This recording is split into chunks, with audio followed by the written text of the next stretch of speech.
Supernatural is nothing but what naturally cannot be explained. ఇదంతే కదా. అదే same. Because మూఢనమ్మకం అయితే సపోజ్ హీ సెడ్ దట్ మీరు ఫలానా కోయంబత్తూరుకి వెళ్ళి అక్కడ ఏదో కొండ ఉంది, ఆ కొండ చుట్టూ 36 ప్రదక్షిణాలు 36 మైళ్ళు నడవాలి అని మీరు చేస్తుంటే అది మూఢనమ్మకం అయ్యేది. అప్పటి నుంచి మీరు కోయంబత్తూరు తిరుపతి అయిపోయి ఉంటే అది మూఢనమ్మకం కదా. సో ఇప్పుడు ఏంటంటే అదే ఇప్పుడు ఇక్కడ ప్రాబ్లం ఏంటి, ఊరికనే అంటానికి మీకేమి పోదు, నమ్మినంత మాత్రాన మీకేం నష్టం రాదు, ఎవరికి నష్టం రాదు అనుకున్నప్పుడు it doesn't make a difference. Correct. నమ్మినప్పుడు మీకు కానీ వేరే వాళ్ళు కానీ విపరీతమైన నష్టం వచ్చినప్పుడు that comes very close to the so called definition of మూఢనమ్మకం. అండ్ ఇక్కడ ప్రాణాలు ఇంకోటి ఇప్పుడు మీరు పోయిన తర్వాత మీ కాన్షియస్నెస్ ఉంటుందా లేదా అని తెలియదు ఏమో. కరెక్ట్. ఇప్పుడు అందుకని నేనేమన్నాను, ఇప్పుడు ఫర్ ఎగ్జాంపుల్ సంబడి లైక్ ఇప్పుడు జయసుధ గారు ఉన్నారు, అప్పుడు Christianity, she in to Christianity. Mohan Babu గారు యేసు గారు సారీ షిర్డీ సాయిబాబా, లేకపోతే బాలాజీ. అవి మోహన్ బాబు గారితో అన్నా, సరే మీరు గంటకు ఒకసారి బాబా శిష్యులు అంటారు, ఇదంటారు అదంటారు, మీరు పోయి పైకి వెళ్ళినప్పుడు అక్కడ ఉంటే అల్లా ఉంటే మీ పరిస్థితి ఏంటన్నా, ఏం క్లోజప్ ఉంటుంది, అప్పుడు వచ్చి మీరు క్లోజప్ చేస్తా అని చెప్పాను. ఎందుకంటే తెలీదు ఎవరికి కూడా, మనం ప్రాక్టీస్ చేస్తున్నాం. హిందూయిజము, క్రిస్టియానిటీ, ఇది బుద్ధిజం అన్నీ చేసాం. లంబాడి వాళ్ళకి ఎవరి దేవుడో నాకు తెలీదు. వీళ్ళందరూ ఎవరి దేవుళ్ళు నాని చేస్తున్నప్పుడు వీళ్ళందరికీ సంబంధించిన స్వర్గాలు ఉంటాయా, ఒకటే ఉంటుందా అక్కడ తెలియదు. అది తెలియదు కదా. ఎవరి బిలీఫ్ వాళ్ళది, ఎవరి నమ్మకం. మనం అందరం ఇంద్రుడు ఉంటారని మనం అనుకుంటున్నాం, వాళ్ళు ఏదో అనుకుంటున్నారు, ఇంకోళ్ళు ఎవరు ఏదో అనుకుంటున్నారు, జన్నత్ అని వాళ్ళు అనుకుంటున్నారు.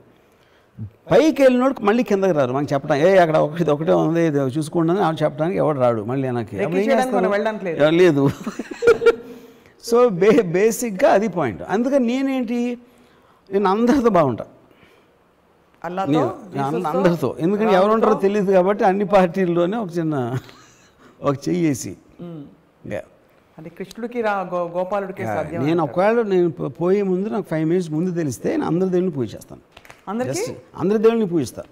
ఎందుకంటే ఎవరు ఉంటారో తెలియదు కాబట్టి చేసి రిజర్వ్ చేసుకుంటారు పైన సీట్ ఒకవేళ. ఎందుకంటే అదే కదా ప్రాబ్లం. ఇప్పుడు ఇన్ని సంవత్సరాలు నేను బతుకున్నంత కాలం దేవుడిని నమ్మకుండా నేను పైకి వెళ్ళిన తర్వాత వెంకటేశ్వర స్వామి అనుకుంటా హ్యాంగ్ అని, అప్పుడు నా మమ్మీ గారి పరిస్థితే కదా అది కూడా.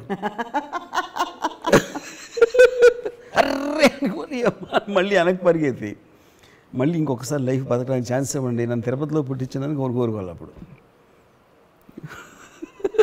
ప్రహ్లాదుడి గురించి ఆ నమ్మకం ఏంటి, మీ ఒపీనియన్ ఏంటి?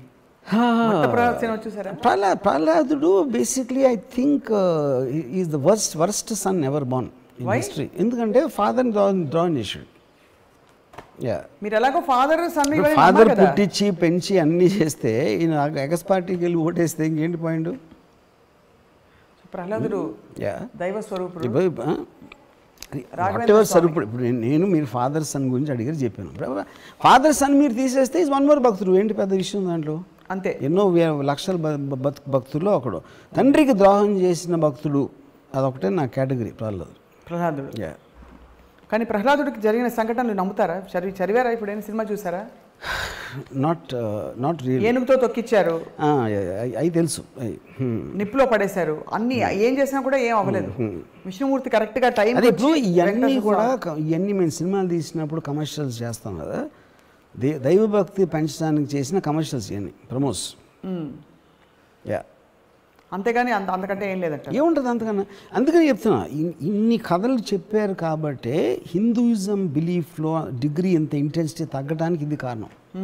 ఇలాంటి వింత కథలు ఉట్టి మన రిలీజన్లోనే ఉంటాయి.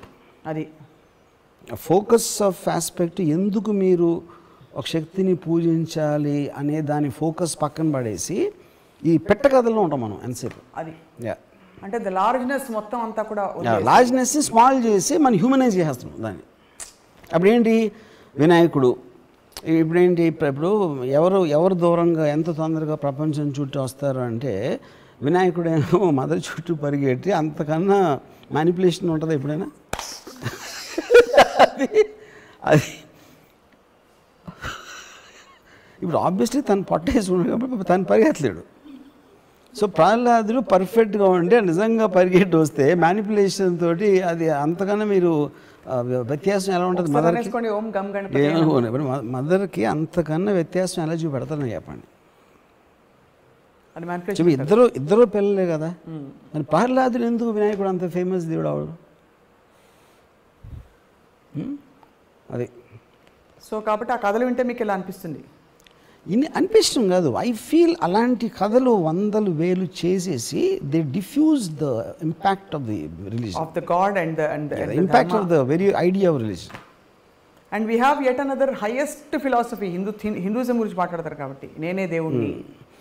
ఓకే, సి నేనే దేవుణ్ణి ఆల్మోస్ట్ ఈస్టర్న్ కానీ గ్రీక్ టైంలో కానీ ఈవెన్ చైనీస్ ఫిలాసఫీలో more or less similar thing. అంటే that is a very obvious thing to reach. Size of the universe, how small you are అని చెప్పేది ఎనీ సొసైటీలో ఎనీ కైండ్ ఆఫ్ సివిలైజేషన్లో ఫండమెంటల్గా వచ్చింది ఎప్పుడైనా సరే. ఇప్పుడున్న పరిస్థితుల్లో మరి మూఢనమ్మకాలు బాగా డామినేట్ చేస్తున్న టైంలో మీరు ఆనందయ్య మందుని మీరు వేసుకుంటారా? అవసరం ఉంటే వేసుకోరు. ఎందుకు? For the same reason, I want to question on some kind. ఇప్పుడు నాకు ఫర్ ఎగ్జాంపుల్ ఇప్పుడు అలోపతి మెడిసిన్ ఉందనుకోండి, why did it become famous? ఇప్పుడు యాక్చువల్గా మెడిసిన్ స్టార్ట్ అయ్యింది వరల్డ్ హిస్టరీలో obviously it will be from Anandayya kind of people. ఎందుకంటే అప్పుడు మనకి ఏమి లేవు కాబట్టి. ఆ టైంలో మూలిక, వేరా, ఇదా, ఆక, వాటెవర్, అది ఆ టైం నుంచి దాన్ని డెవలప్ అవుతా ఒక పర్టికులర్ టైంలో science based system is what is so called allopathy, which is the reason world ఓవర్లో కూడా రైట్ మీకు అలోపతి హాస్పిటల్స్ డామినెంట్గా ఉంటాయి కానీ not anything to do with this. Okay, అప్పుడు ఇప్పుడు మీ మదర్కి లేకపోతే మీ ఇంట్లో ఫాదర్కో లేకపోతే ఎవరికో వచ్చినప్పుడు మీరు న్యూయార్క్లో స్లోన్ కేటరింగ్కి వెళ్తారు, డబ్బులు ఉంటాయి. ఒకవేళ అపోలో హాస్పిటల్కి ఎందుకు వెళ్తారు? అవును, ఎక్కడ most sophisticated I mean equipment ఉంది. Sophisticated equipment is about science, right? You know, so ఆటోమేటిక్గా so majority of the people always move toward science, right? ప్రాక్టికల్గా మాట్లాడటానికి మాత్రం నమ్మకాల గురించి మాట్లాడతారు. అది నాకు తెలిసిన చాలామంది దే కంప్లీట్లీ ఆనందయ్య కరెక్ట్ అంటారు, కానీ మళ్ళీ పొద్దున్న మళ్ళీ is going to Apollo hospital. చేపల మంది కూడా అంతే కదా. Yeah, same thing. Whatever they say, whatever they believe, practical అప్లికేషన్లో majority will go back to science, right? And మీరు బేసిక్గా ఎగ్జామ్స్కి ముందు ఎప్పుడైనా దాని దేవుడికి దండాలు పెట్టుకోవడానికి చేశారా? No, never. నేను నా వెరీ ఎర్లీ టీన్స్లో కూడా, అంటే నేను చెప్పేది almost I can't remember, I think Kurnool అక్కడ మా గ్రాండ్ ఫాదర్ ఉండేవారు. ఆ టైంలో కూడా నేను I use to have a look of, అంటే లుకింగ్ డౌన్ అపాన్ భక్తులు. ఈవెన్చువలీ నాకు భక్తులు ఈజ్ అ పాయింట్, దేవుడు ఈజ్ జస్ట్ ఎ స్టోన్. ఈ చుట్టూ ఉన్న భక్తుల మీద ఐ నెవర్ హ్యాడ్, అది నాకు భక్తుల మీద నాకు అసలు ఇంప్రెషన్ పోవటానికి మెయిన్ కారణం మా నాన్నమ్మ. మా నాన్న నాకు ఈ మైండ్ దేవుడికి అగేన్స్ట్గా థింక్ చేయటం, ఆలోచన అనేది మా గ్రాండ్ మదర్ మన వచ్చింది. సో ఇప్పుడున్న పరిస్థితుల్లో మీరు హేతువాదులు, నమ్మకస్తులు కాదు, నమ్మేవాళ్ళు. నమ్మకస్తులు అంటే basically trustworthy, the trusting people, the believers, non believers. Most dangerous ఎవరు, మోస్ట్ సేఫ్ ఎవరు? సి డేంజరస్ డెఫినెట్లీ నమ్మకస్తులు. ఎందుకంటే వాళ్ళు అంటే నమ్మకం, ఆఫ్ కోర్స్ నేను డిగ్రీ చెప్తున్నాను మళ్ళీ, ఎంత ఎక్కువ డిగ్రీలో నమ్మేవాళ్ళు అంటే వాళ్ళు అంత డేంజరస్ ఉంటారు. Because they will do anything. Science బేస్డ్లో వాళ్ళు చాలా ఆలోచిస్తారు, 1-10 సార్లు ఆలోచించి చెక్ చేసుకుని డిస్కస్ చేసుకుని మాట్లాడుకుని ప్రోస్ అండ్ కాన్స్ అన్నీ చూస్తారు. నమ్మకం అనేది when it reaches a certain point, అది బ్లైండ్నెస్ కాబట్టి అది చేసేస్తారు, రైట్? ఒక ఈవెంట్ క్రియేట్ అయిపోతుంది. ఆ ఈవెంట్లోంచి chances or something very bad will happen, which you see all the time, right? ఒక మైనర్ లెవెల్లో మదనపల్లి ఇన్సిడెంట్ అవ్వచ్చు, మేజర్ లెవెల్లో సెకండ్ వరల్డ్ వార్ అవ్వచ్చు, right?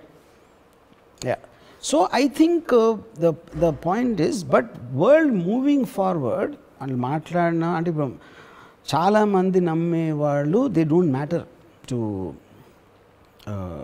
the world. I mean to the world. వాళ్ళ ఇంట్లో ఏదో They are in their own world. They are in their own world. Yeah. But who are the people who are significantly impacting the society one way or the other? ఇది నమ్మకం ఉన్నవాళ్ళు. నమ్మకం ఉన్నవాళ్ళు. I mean see ఇప్పుడు if you look at it, ఒక country ఉందనుకోండి, BJP నమ్మేవాళ్ళు ఉంటారు, కాంగ్రెస్ నమ్మేవాళ్ళు ఉండొచ్చు, ఇంకో పార్టీ నమ్మేవాళ్ళు ఉండొచ్చు. System doesn't work like that. మరి ఏదైతే గవర్నింగ్ సిస్టమ్ ఏదైతే ఉంటుందో it doesn't work on belief system, it works on science, it works on processes. బీజేపీలో వచ్చిన అదే చేస్తారు. ఒక మార్జినల్ డిఫరెన్స్లో రెటారిక్ మీరు ఎంటర్ కానీ ఓవరాల్ ప్రాసెసింగ్ సిస్టమ్ ఏం మారదు. That will never come under belief system. Yeah, judicial process అవ్వచ్చు, ప్రాసిక్యూషన్ ప్రాసెస్ అవ్వచ్చు, ఎగ్జిక్యూటివ్ అడ్మినిస్ట్రేషన్ ప్రాసెస్ అవ్వచ్చు, all of them will work on process. They don't work on beliefs. Right.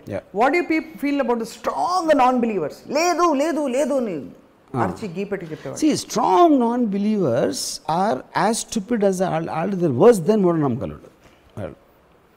Yeah. Bhagavan Tum high చెప్పండి. Yeah. ఎందుకంటే to say something is not there is as stupid as to say it is there. Yeah, I mean అప్పుడేంటి మీరు ఆలోచించేది science process not about దీన్ని believe చేస్తే impact ఏంటి, believe చేయకపోతే impact ఏంటి అనే ప్రాసెసింగ్ సిస్టంలోంచి మీరు అది నేను చెప్పింది. You have to look at there. Even for something as scientific as a vaccine, మీరు అనే పాయింట్ I'm elaborating. When they weigh the pros and cons, ఇంత తొందరగా వచ్చిన వ్యాక్సిన్ పనిచేస్తున్నా దీనివల్ల సైడ్ ఎఫెక్ట్లు వస్తాయా? ఒక మ్యామత్ లెవెల్లో ఒక పాండమిక్, వరల్డ్ పాండమిక్ నడుస్తుంది. They found the benefits of believing the vaccine. Yeah, that's whole point. Yeah, that's the whole point. So దేవుడు కూడా అంతే కదా, మనకి ఏ నమ్మకమైనా అంతే కదా. So benefits outweigh the risks అనేది, that is a whole concept, because like I said, science can never be exact. Yes. And it is also constantly seeking answers. It is not making an absolute statement. Absolute statement అని ఎప్పుడు అంటావు, ఇప్పుడు వరకు మనకు తెలిసిన దాన్ని బట్టి చెప్పొచ్చు. But we will continuously be getting more data and more information. అప్పుడు అబ్సల్యూట్ ట్రూత్ అనే దానికి మీనింగ్ లేదు. Yeah. The ability to believe something, does it come from an emotion or does it come from a thought? I feel early stages లో it will be the influence of people around you. Your parents or whatever. So that's thought. Yeah, no, that is a carried forward influence. That is the first belief. ఇప్పుడు మా mother చిన్నప్పుడు గణేష్ బాబుకి మేము text books అన్నీ పెడితే చదువు బాగా వస్తాను మా మదర్ నమ్మేది. నేనేమో 3 రోజులు చదవక్కర్లేదు, నేను హ్యాపీ ఫీల్ అవ్వండి నేను యూనో. సో ఇప్పుడు ఇంకొకళ్ళు నిజంగా నమ్మొచ్చు, నేను కాకుండా మరి వేరే ఇంట్లో లేకపోతే మా సిస్టర్ ఎవరో ఇంకా నమ్మ ఉండొచ్చు, నాకు తెలియదు. సో ద పాయింట్ ఈజ్, మీరు ఏ నమ్మకంతో చేస్తున్నారు, అలవాట్లో చేస్తున్నారు, అది నిజంగా మా మదర్ కూడా నమ్మితే ఏదో వాళ్ళకి మా మదర్కి వాళ్ళ అమ్మమ్మ చెప్పారు, వాళ్ళ అమ్మమ్మకి వాళ్ళ నాన్నమ్మ చెప్పారు, అలాగే ఒక ప్రాక్టీస్ లాగా వస్తూ ఉంటుంది most of the time actually beliefs. You know, ఎప్పుడు మీరు దాన్ని ఆపోజ్ చేస్తారు, either you are given incentive. ఇప్పుడు కొంతమంది రిలీజియన్ కన్వర్ట్ చేసుకుంటారు, ఎందుకు చేస్తారు, ఏదో ఇన్సెంటివ్ వస్తుంది. Incentive not necessary only in money, it can be ఎవరో చెప్పారు, ఇంత నేను పూజిస్తున్నా ఏం జరగట్లేదు, అదేమైనా ట్రై చేద్దామా. ఫర్ ఎగ్జాంపుల్ రెహమాన్ అన్నాడు, ఈజ్ ఎ హిందూ, దిలీప్ వాళ్ళ మదరు ఏదో కారణంతో చాలా కష్టాల్లో ఉండి ఫర్ సమ్ రీజన్ తను ఇస్లాం తీసుకున్నప్పుడు 1 వీక్లో తనకి రోజు వచ్చింది, 1 వీక్ 1 మంత్ ఏదో సమ్ టైంలో. సో ఇప్పుడు తనకి మామూలుగా వచ్చేదా, ఇస్లాం తీసుకుని మళ్ళీ వచ్చిందా అంటే అది that is a debatable point. Rahman strongly believes it's that. అందుకని it became a devout fanatical follower of Allah.